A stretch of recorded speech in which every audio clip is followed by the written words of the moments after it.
បាទប្រទេសកម្ពុជាគឺជាសេចក្តីរីកាបទវិភាគរបស់ South China Morning Post បាទព្រឹកមិញខ្ញុំបានជូនបទវិភាគមួយរបស់ DW បាទគឺអ្នកជំនាញផ្សេងអញ្ចឹងទៅឥឡូវនេះគឺឥឡូវសូមជូនខាង South China Morning Post មកដល់គាត់សម្ភាសជាមួយអ្នកជំនាញផ្សេងគ្នាបាទក្នុងចំណោមនោះមានម្នាក់ដែលខ្ញុំធ្លាប់សម្ភាសដែរគឺ Greg នៅខាង CSS បាទគឺខ្ញុំធ្លាប់សម្ភាសដែរអញ្ចឹងមានព័ត៌មានយ៉ាងណាគឺប្រិយមិត្តសូមទទួលតាមការគួរណាបាទមានព័ត៌មានខ្លះអាចនឹង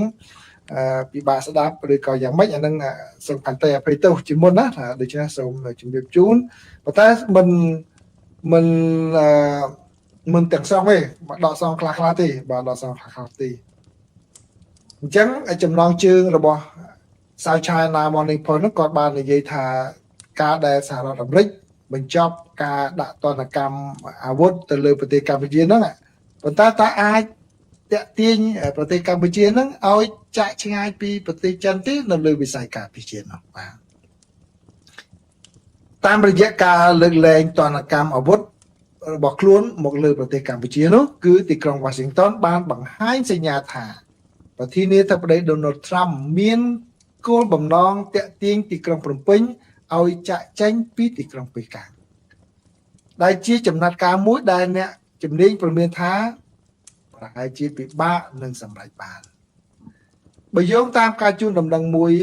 គឺពីបញ្ជីសហព័ន្ធរបស់សហរដ្ឋអាមេរិកគឺក្រសួងការបរទេសរបស់សហរដ្ឋអាមេរិកបានបញ្ចប់ជាផ្លូវការនៅការហាមឃាត់ការ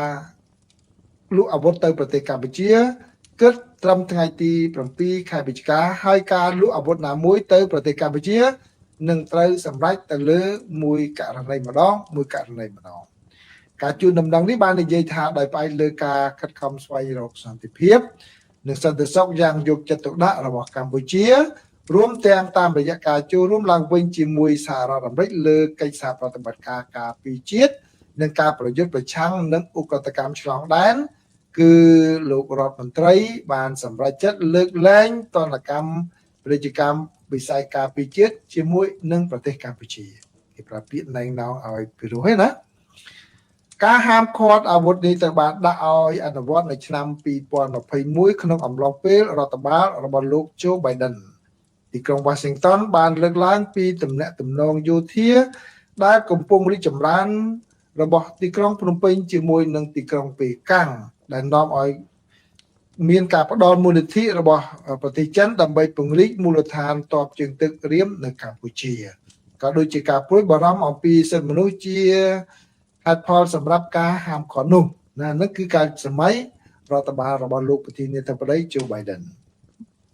ឥឡូវនេះគឺការដកអាវុធការហាមឃាត់អាវុធចេញនេះគឺធ្វើឡើងបន្ទាប់ពីដំណើរទស្សនកិច្ចរបស់លោកប្រធានាធិបតី Trump ទៅប្រទេសម៉ាឡេស៊ីកាលពីខែមុន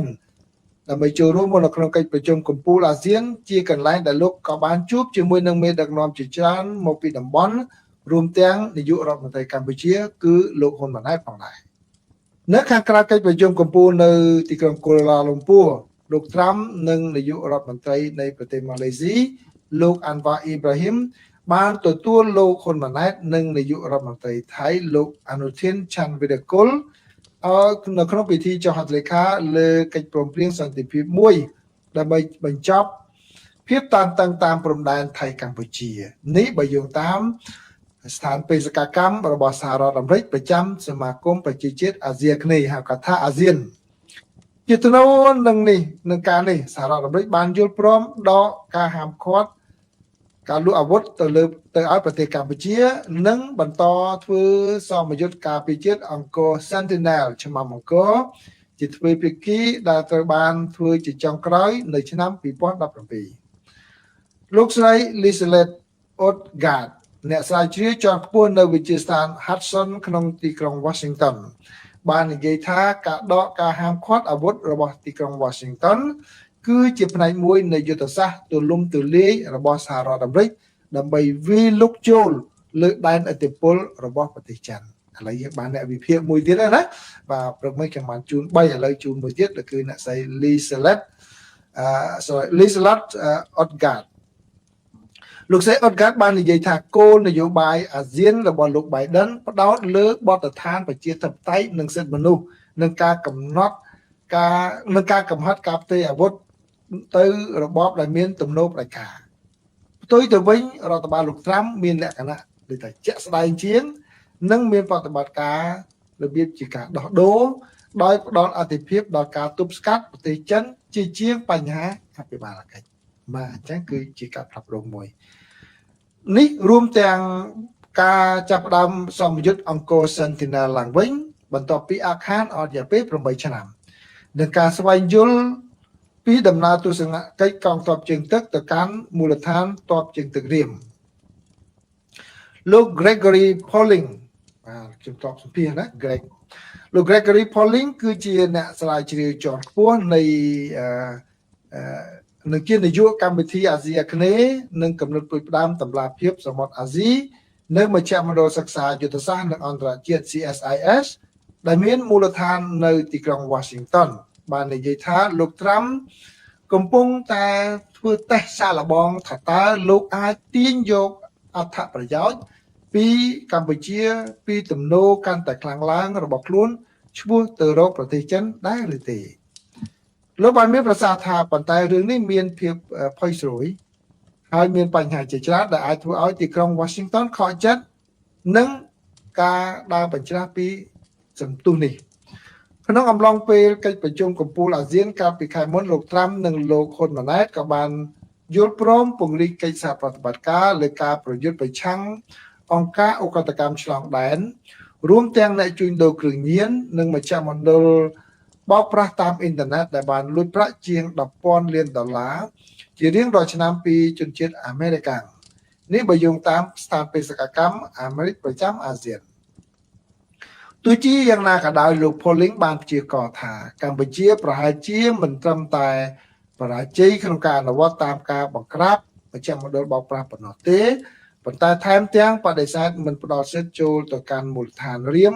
របស់សហរដ្ឋអាមេរិកដោយប្រទេសចិននោះឡើយលោកបានមានប្រសាសន៍ថាដំណឹងល្អសម្រាប់កម្ពុជាគឺថារដ្ឋបាលលោកត្រាំមិនខ្វល់ពីការរំលោភសិទ្ធិមនុស្សរបស់របបនេះទេខណៈពេលដែលទំនាក់ទំនងរបស់សហរដ្ឋអាមេរិកជាមួយកម្ពុជាបានរងការខកចិត្តក្រោមរដ្ឋបាលលោក Biden ប្រទេសចិនបានបង្កើនទំនាក់ទំនងការពារជាតិរបស់ខ្លួនជាមួយនឹងប្រទេសកម្ពុជាមូលដ្ឋានរៀមគឺជាចំណុចកណ្ដាលនៃការព្រួយបារម្ភរបស់ទីក្រុង Washington អំពីវត្តមានរបស់ប្រទេសចិននៅក្នុងតំបន់នៅឆ្នាំ2019របាយការណ៍បានលេចចេញអំពីសេចក្តីព្រាងកិច្ចព្រមព្រៀងស្តីពីការជួលរយៈពេល30ឆ្នាំដើម្បីអនុញ្ញាតឲ្យបុគ្គលិកយោធាចិនឈរជើងការផ្ទុកអាវុធនិងការចូលទៅកាន់នាវាចម្បាំងនៅមូលដ្ឋានកម្ពុជាប្រទេសចិនត្រូវបានគេរាយការណ៍ថាបានផ្ដល់ហិរញ្ញប្បទានដល់ការធ្វើឲ្យប្រសើរឡើងជួសជុលឡើងវិញនៃមូលដ្ឋាន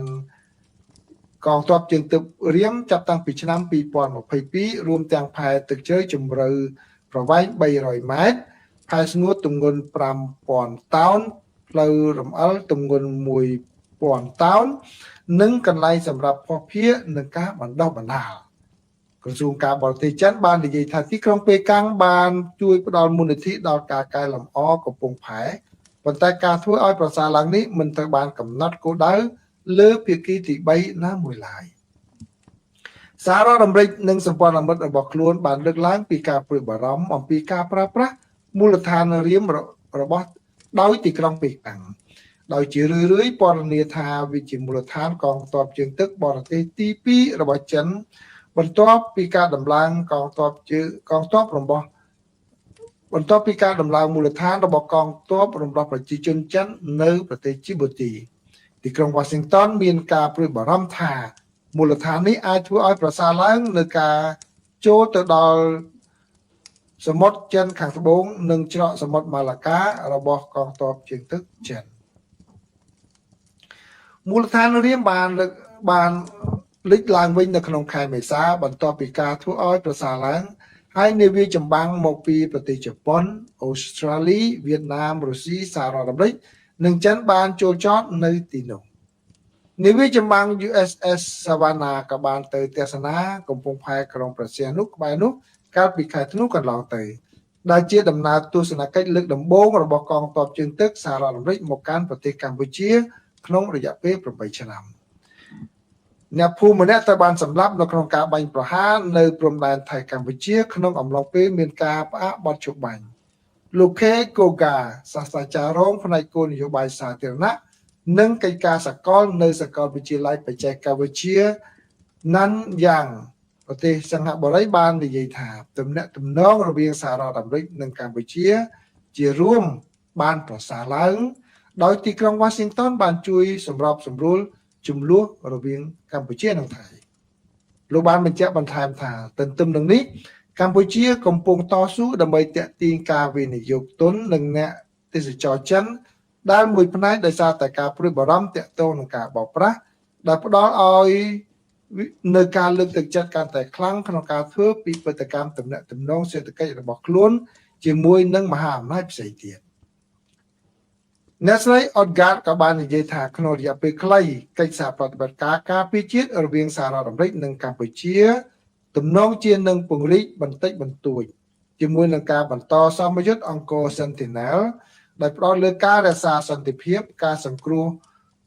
គ្រោះមហន្តរាយការប្រឆាំងភេរវកម្មនិងការចូលរួមជានិមិត្តរូបជាមួយនឹងដំណើរទស្សនកិច្ចរបស់កងទ័ពជើងទឹកសហរដ្ឋអាមេរិកទៅកាន់មូលដ្ឋានកងទ័ពជើងទឹករៀមអ្នកស្រីបានបញ្ជាក់បន្ថែមថាជារួមគោលនយោបាយរបស់រដ្ឋបាលលោកត្រាំបង្ហាញពីការផ្លាស់ប្ដូរពីការទូតដែលផ្អែកលើតម្លៃឆ្ពោះទៅរកគោលនយោបាយនៃការចូលរួមជាយុទ្ធសាស្ត្រជាអធិភាពកម្ពុជាដែលមានន័យថាការផ្ដល់អធិភាពការទប់ស្កាត់ប្រទេសចិនតាមរយៈកិច្ចសហប្រតិបត្តិការការពារជាតិទ្វេភាគីសូម្បីតែជាមួយរដ្ឋដែលត្រូវបានរិះគន់ចំពោះគោលនយោបាយអភិបាលកិច្ចនិងសិទ្ធិមនុស្សរបស់ពួកគេពីមុនក៏ដោយអ្នកស្រីបានបន្ថែមទៀតថាភាពជោគជ័យនៃគោលនយោបាយនេះអាស្រ័យលើកម្រិតណាដែលសហរដ្ឋអាមេរិកនឹងទទួលបានសិទ្ធិចូលប្រើប្រាស់ប្រតិបត្តិការពិតប្រាកដជាឧទាហរណ៍គឺទៅកាន់មូលដ្ឋានយុទ្ធសាស្ត្រដូចជាកំពង់ផែរៀមនិងថាតើសហរដ្ឋអាមេរិកទទួលបានជោគជ័យក្នុងការកសាងកម្រិតនៃការជឿទុកចិត្តជាមួយប្រទេសអាស៊ានមួយចំនួននាពេលអនាគតដែលអនុញ្ញាតឲ្យមានកិច្ចសហប្រតិបត្តិការការពារជាតិកាន់តែទូលំទូលាយឬអត់លោក Benjamin Barton សាស្ត្រាចារ្យរងផ្នែកទំនាក់ទំនងអន្តរជាតិនៅសាកលវិទ្យាល័យ Nottingham ប្រទេសម៉ាឡេស៊ីបាននិយាយថាការលើកលែងទណ្ឌកម្មអាវុធពិតជាផ្ដល់ឲ្យសហរដ្ឋអាមេរិកនៅកៅអីមួយនៅតុចរចាតាក់ទងនឹងការចូលរួមជាមួយនឹងទីក្រុងភ្នំពេញទោះជាយ៉ាងណាក៏ដោយលោកក៏បាននិយាយផងដែរថាវាជារឿងមួយគួរឲ្យភ្ញាក់ផ្អើលក្នុងការសន្មតថាការឡើងកម្ដៅការមានទំនាក់ទំនងកាន់តែកក់ក្ដៅរវាងសហរដ្ឋអាមេរិកនិងកម្ពុជានឹងធ្វើឲ្យប៉ះពាល់ដល់ឥទ្ធិពលរបស់ចិននៅក្នុងប្រទេសអាស៊ីអាគ្នេយ៍នៅពេលដែលអតីតនាយករដ្ឋមន្ត្រីកម្ពុជាលោកហ៊ុនសែនដែលពឹងផ្អែកយ៉ាងខ្លាំងទៅលើការវិនិយោគរបស់ចិននិងគាំទ្រផ្នែកការទូតជារួមដើម្បីរុករកដែនទឹកដ៏ចម្រូងចម្រាសដ៏ច្របូកច្របល់លោកហ៊ុនសែនគឺជាឪពុករបស់មេដឹកនាំកម្ពុជាបច្ចុប្បន្នគឺលោកហ៊ុនម៉ាណែតហើយលោកនៅតែមានឥទ្ធិពលនយោបាយយ៉ាងសំខាន់នៅក្នុងប្រទេសកម្ពុជាបាទប្រិយមិត្តយល់យ៉ាងណាដែរចំពោះអត្ថបទនេះបាទខ្ញុំធ្លាប់សម្ភាស Greg បាទគឺមិនដឹងជាខាង South China Morning Post គាត់កាត់យ៉ាងម៉េចក៏ប៉ុន្តែ quote របស់ Greg នៅពេលនេះគាត់និយាយដូចជាមានលក្ខណៈបាឡិនក៏ខ្លាំងដែរណាបាទទោះបីជាគាត់នៅនិយាយមានលក្ខណៈអវិជ្ជមានតិចប៉ុន្តែគាត់និយាយដូចជាមានលក្ខណៈទុកឱកាសឬថាទុកឱកាសមកទុកឱកាសឲ្យចំណងមិត្តភាពនេះរីកចម្រើនដល់បណ្ណាសិនបាទមុននឹងគាត់ធ្វើការសន្និដ្ឋានយ៉ាងណាឃើញទេបាទនេះគឺជាមតិរបស់អ្នកជំនាញមួយណាដែលសារព័ត៌មាននេះបានវិភាគដោយដែលខ្ញុំបានជម្រាបជូនប្រិមិត្តក្នុងពេលកន្លងមកអញ្ចឹងគឺនេះគ្រាន់តែជាទស្សនៈរបស់អ្នកជំនាញដែលគាត់មើលឃើញយ៉ាងណាក៏ប៉ុន្តែគាត់បានចុះផ្សាយនៅ South China Morning Post អញ្ចឹងគឺមានសារៈសំខាន់ខ្លាំងណាស់បាទ